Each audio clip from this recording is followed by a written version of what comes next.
Hi, I'm Mark Sarazano, registered piano technician from howtotunepianos.com. I've been tuning pianos for a while and teaching piano tuning for a while. And in that time, I've asked myself, what is the hardest thing about learning how to tune pianos? And I've come to the conclusion that it's really only two skills. One, hearing the beats, and two, stability. Now, when we tune the piano, we tune the intervals slightly out of tune so that we can play in all 12 keys. That's called equal temperament. And in order to set those intervals so that they're slightly out of tune, we have to hear the beats, and that can take some time to learn. Secondly, once we tune the note to where we think it sounds the best, or even if we're using an electronic tuning device and the device is telling us where to put the note, if we don't tune it with good stability, as soon as you play it loud, it goes out of tune.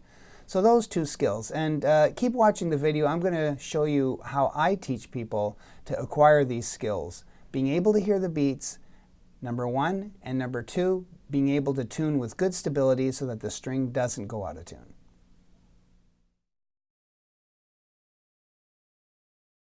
Okay, so first of all, trying to hear the beats. The first thing we have to do is know where the beat is occurring when we play an interval, and second, know what it sounds like. So I have a few different techniques that I use to teach people how to do this, but I'm just going to show you this one. I use this software. It's a free software. It's called Ocean Audio, and you simply play the interval and then filter it so you hear what the beats sound like. So first of all, let's just talk about the interval F and A. Each note of this interval produces different frequencies called the partial series. So above the F, we have this octave, and then the fifth, and then this major chord. All of those frequencies are happening at the same time. Same thing above the A. Octave, fifth, and the major chord. So when we play both of them together, there's a coincident partial that occurs right here.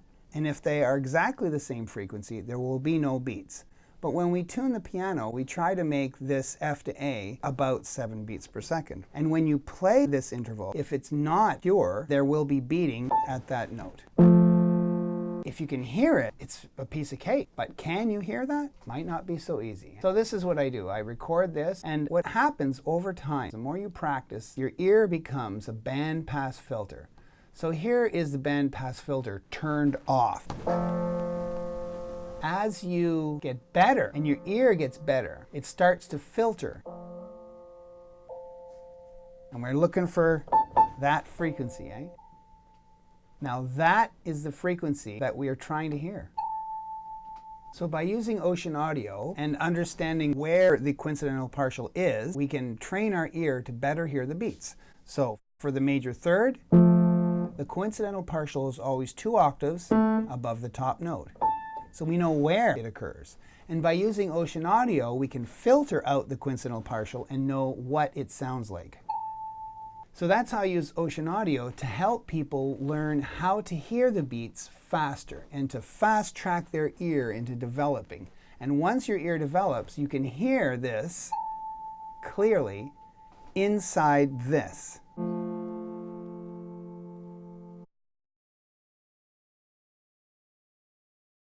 Okay, now I want to talk to you a little bit about stability. First of all, how can we test if our stability is good or not? Well, the simplest way is to use an ETD. Now, I love oral tuning. I love tuning by ear. I love teaching about it. But it doesn't mean I'm against technology. Technology has allowed me to know better how to tune pianos by ear and how to teach people as well. So the technology I'm going to use here is this program called iStrobosoft. It allows us to measure quickly pitches down to 0.1 of a cent. And our goal is to keep the pitch from changing more than 1 cent. So let's take this note for example, measure it. It's about 4.3. And then whack it 3 times hard. That's called a test blow.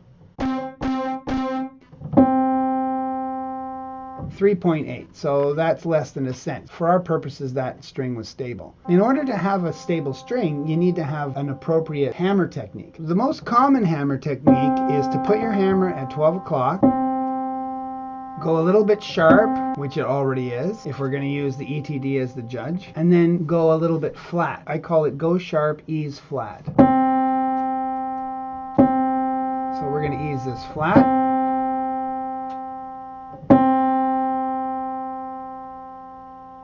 That's within a cent. And now we'll do our test blow.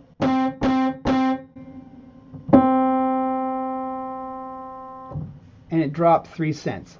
Often we're told how to get good stability, and we're told keep the hammer at 12 o'clock, go sharp, and ease flat. Well, I just did this and it failed miserably. 3 cents is way too much. So what's going on? Why does this happen? The reason why we're told these simplistic ways of tuning is because we don't have a good model to describe what's going on when we turn the tuning pin. This model is a model I've developed that has helped people be able to choose the best hammer technique so that they get stability quickly and easily. So here's the model. First of all, we have to talk about the non-speaking length. That's the part of the string from the tuning pin to the A graph or the V bar. And that's the upper termination point. On this side of the upper termination point is the part of the string that vibrates and causes the pitch that we hear. On this side of the V bar or upper termination point or A graph is the non-speaking length. It's the part of the string that doesn't vibrate. So first of all, we have to define the non-speaking length. Now, we're going to talk about the tension in the non-speaking length. So when I take my hammer and start moving it, what's going to happen to the tension in the non-speaking length? Let's use my finger here to represent the tension in the non-speaking length. As I turn the tuning pin, the non-speaking length tension changes because the string is attached to the tuning pin. Immediately when I turn it, it changes. It goes up and down. But what about the pitch or the tension in the speaking length? Does it go up and down? Does it follow the non-speaking length? No, it does not. Why? Because there's friction at the termination point. So the friction in that A graph stops the speaking length tension from changing. So as I tighten it, nothing happens until the difference in the tension across the A graph is so great that the friction breaks and I start pulling the string across. Initially, I tighten it up and nothing happens until the tension in the non-speaking length is so high that it breaks the friction at the A graph and the string starts to slip. You see that?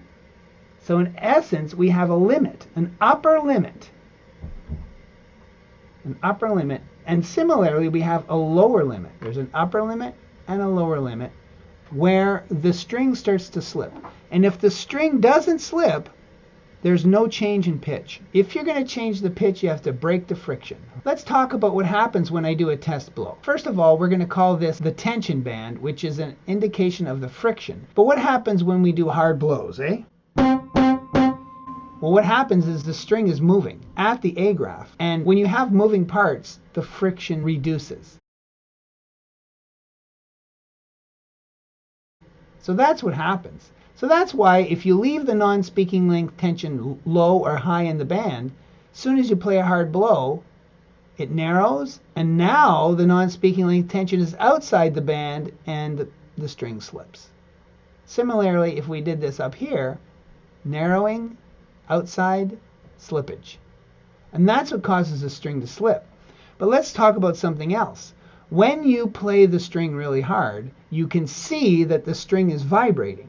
And that means the string is now longer than it was before. And if you make the string longer, that will increase the tension. Try to understand that. As you play a string really hard, as you play a note really hard, the tension in the speaking length increases. So not only does the friction band narrow, but the tension also rises. For that reason, if we were to believe this model of what's happening, then we have to leave the tension in the non-speaking length high in the band, like this.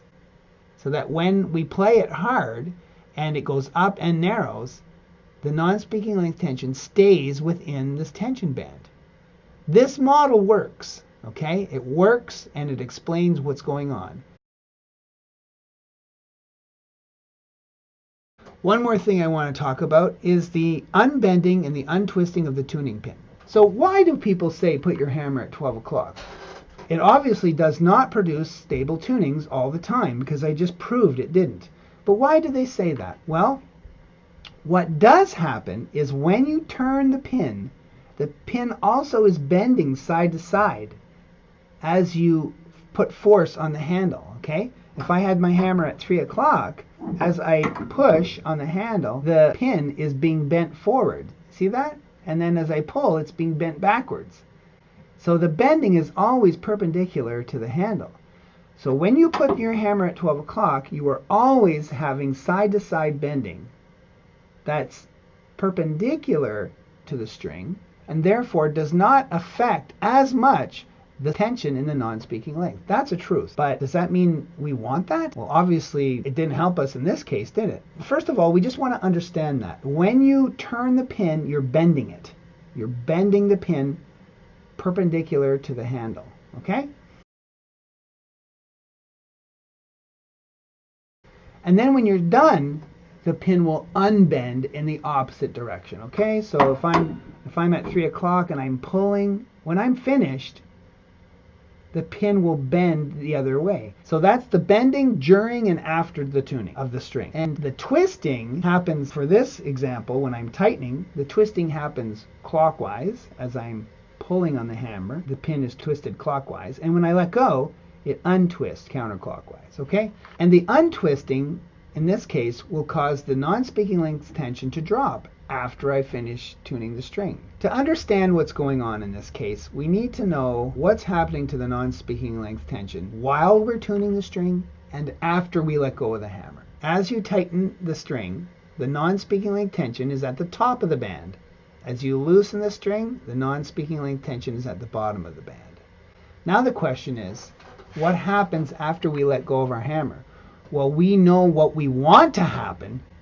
It has to leave the non-speaking length tension high in the tension band. When you put your hammer at 12 o'clock and go sharp and ease flat, you go sharp and then you ease it flat. The last motion you're making is flattening the pitch. So the non-speaking length tension is here. Well, if you're going to have a stable tuning, you need to have the non-speaking length tension rise. After you're finished tuning, it has to rise all by itself. You can't be doing anything to the pin to get it to rise, because after you finish doing whatever you've done, the pin is going to unbend and untwist on its own and leave something else. So all by itself, it's going to rise and leave it there. It has to, or it won't be stable. And what happened in this example was it wasn't high, it was low. And then when I played it, it slipped flat. So what's happening to the pin when we let go if we're doing a 12 o'clock? Well, first of all, there's no bending that's changing the non-speaking length tension, because this is side to side. So it's all in the twist.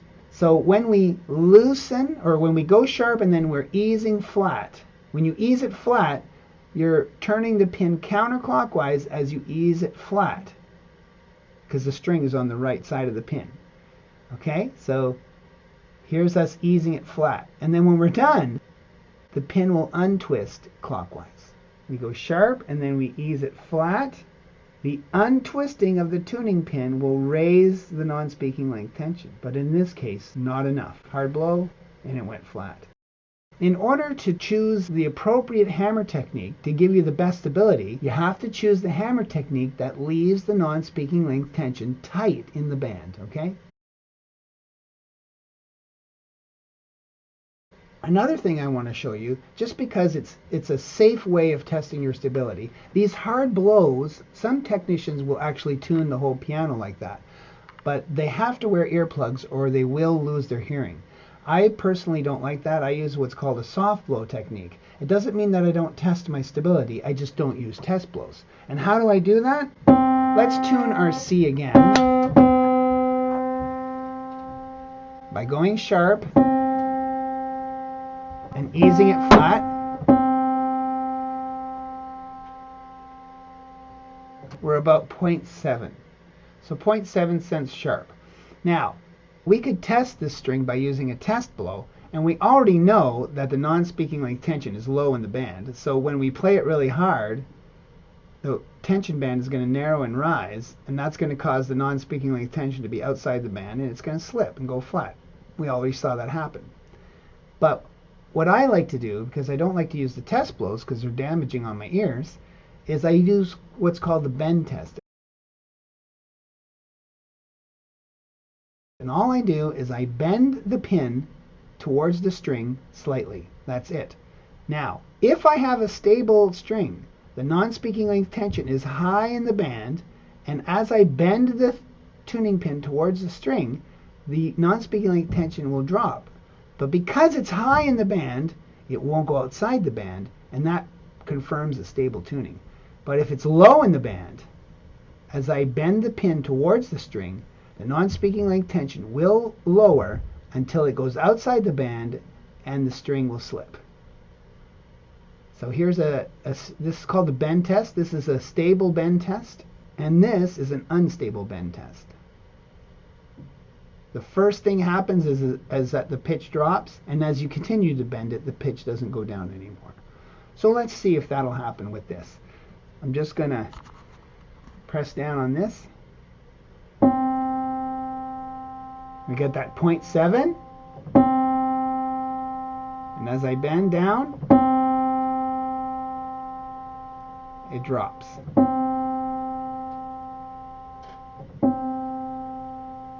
If I bend again, it doesn't go down anymore. So that's what happened. So there you have it, the two most difficult skills to learn in order to tune a piano by ear. Hearing beats takes time, but having a way of knowing where the beats are and what they sound like can speed up that time tremendously. Getting stability requires an understanding of how the string tensions behave during the tuning and after you're done tuning, and the non-speaking tension analysis method is a very good way of understanding what happens when the string is not stable and what you can do to fix it. So if this interests you, if this is something that you're interested in and you would like to know more about it, contact me, Mark at howtotunepianos.com, or go to my website, howtotunepianos.com, and there's tons of free stuff on there that will help you understand better how to tune a piano and how to learn how to do it with the least amount of time possible. It still takes a while, but we can make it easier for you by using some of these techniques that I've developed. Thanks for watching, and I hope you enjoyed that. If you have any questions, don't hesitate to ask.